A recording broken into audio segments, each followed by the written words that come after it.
In the heart of the kingdom of Alveria, nestled among emerald hills and sapphire rivers, stood the grandest castle ever built, Castle Eloan. Its golden spires reached the sky. Its marble halls echoed with royalty, and its vaults overflowed with treasures. But beyond all the splendor and wealth, the most prized possession of the castle was its heir, Prince Leandro. At 27, Leandro was everything the realm could wish for. A prince with the looks of a hero, the mind of a scholar, and a fortune that made kings envious. But behind the charm and the wealth, he was lonely. His days were filled with duties, and his nights with silence. He had met princesses and noble women from every known land, yet none had stirred his heart. That is, until a morning in May changed everything. Her name was Alira. She arrived quietly, a new maid hired to help with the spring cleaning. With chestnut hair tied in a ribbon, eyes like stormy seas, and a laugh that sounded like music, Alira was unlike anyone in the castle. She didn't bow nervously, nor did she look away when addressed. She moved with grace, spoke with warmth, and had a mind sharper than any blade. Prince Leandro noticed her first when he passed by the rose garden and heard her humming. She was trimming the hedges, unaware of his presence. Her song was unfamiliar, soft, melancholic, beautiful. He stood there, hidden by ivy, listening until she stopped. The next day, he returned, pretending to inspect the garden. She greeted him with a curious smile, unfazed by his royal sash or guards. "You must be the prince," she said, wiping dirt from her cheek. "Nice flowers, but they could use a little less trimming and a little more love." He chuckled, surprised. "You speak to your prince like that?" "You asked for honesty, didn't you?" she replied, returning to her work. From then on, Leandro found excuses to visit the garden, sometimes with books, sometimes with questions about flowers he didn't care about.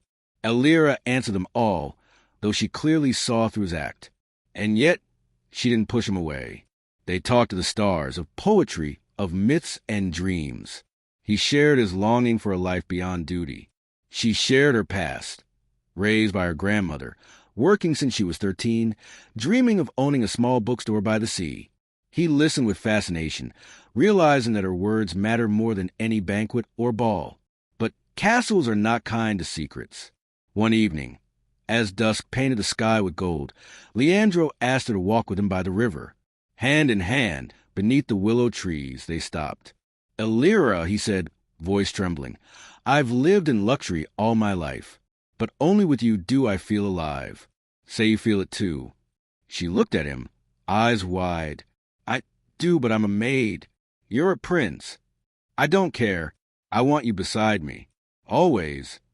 Their kiss was soft, stolen in the quiet of twilight, but it was not unseen. The next day, a whisper turned into a scandal. The queen summoned him in fury. "You would throw away alliances, power, your future for a servant?"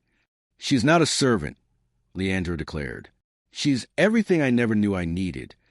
Alira was dismissed immediately. No farewell, no explanation. She was gone before he could reach her. Leandro was devastated. He scoured the villages, rode through forests, searched every inn and harbor. Nothing. Weeks passed. He returned to the castle, a shadow of himself. But then came a letter. It was slipped under his door, sealed with a blue ribbon.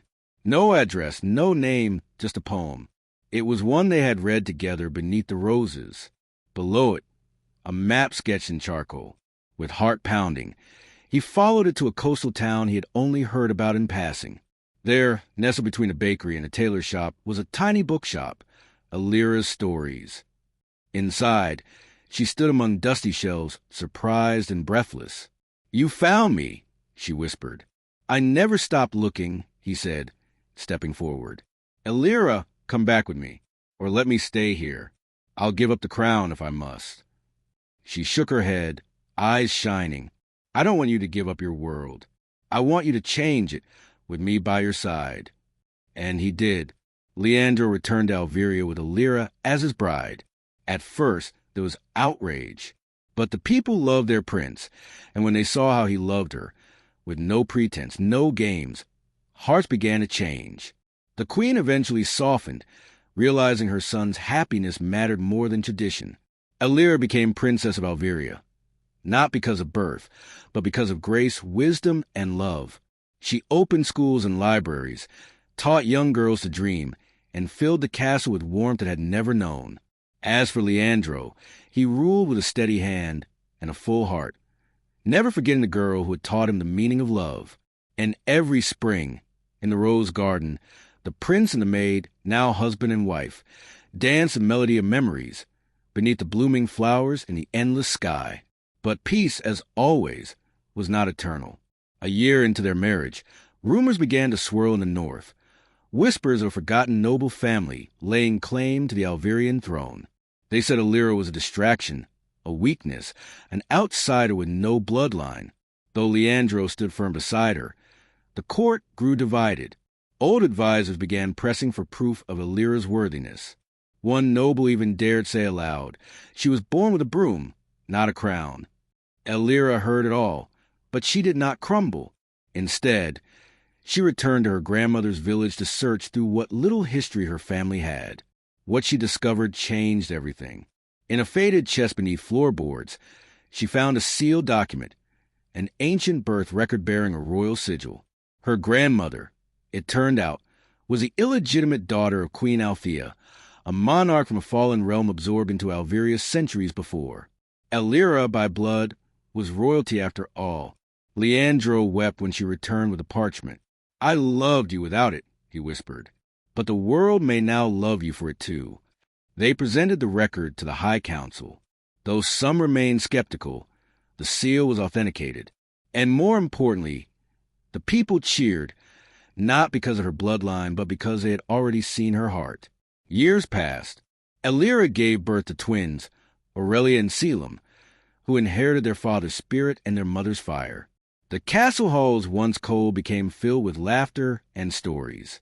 Elira's bookstore grew into a national library. Children visited from all over the kingdom, and she taught them that no dream was too small, no birth too low. On their 10th anniversary, Leandro surprised her with a gift, a sculpture in the rose garden. 2 figures dancing, one in royal robes, the other in a maid's apron. Some stories, he said, were never meant to follow the rules. They were meant to rewrite them.